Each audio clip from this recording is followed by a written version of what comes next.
Tension করে কার কি লাভ হয়েছে? রাতের ঘুমটা নষ্ট হয়েছে, 1 লাখ। বিছানার মধ্যে ছটফট করা লাগছে, আরেক লাভ।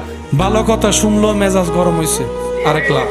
অনেক সময় সে মেজাজটা, বিরক্তটা এমন পর্যায়ে পৌঁছে গিয়েছে, ছোট ছোট বাচ্চা দুষ্টামি করছে, আপন মনে খেলতেছে, তার উপর দিয়ে রাগটা উড়ে দিছে, আরেক লাভ। ভালোবাসার বন্ধন, প্রিয় মানুষের সাথে কথা বলতে গিয়ে মেজাজ গরম হয়ে 3-4টা কথা উল্টা ফুল্টা শোনাই দিছে, আরেক লাভ। বলেন না, একটু জোরে বলেন। ভালো করে খাবারটা হয় নাই, আরেক লাভ।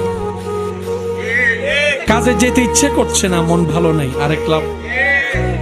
এগুলো কি লাভ না লস? এবার আপনি সিদ্ধান্ত নিয়ে বলেন, আমরা কি লস চাই না লাভ চাই? এগুলা করলে লসে যাব, ধৈর্য ধরলে লাভে যাব। এগুলা করলে লসে যাব, শুকরিয়া করলে লাভে যাব। আমরা যেহেতু লাভটাই চাই, আমাদেরকে শুকরিয়াতে যেতে হবে। আমরা যেহেতু লাভটাই চাই, ধৈর্যকে আপন করতে হবে। কারণ মুসলমানদের জীবন দুনিয়াতে শেষ হয় না, আখিরাতে তাদের অনন্তকালের জীবন শুরু হয়। মুসলমানদের ঈমান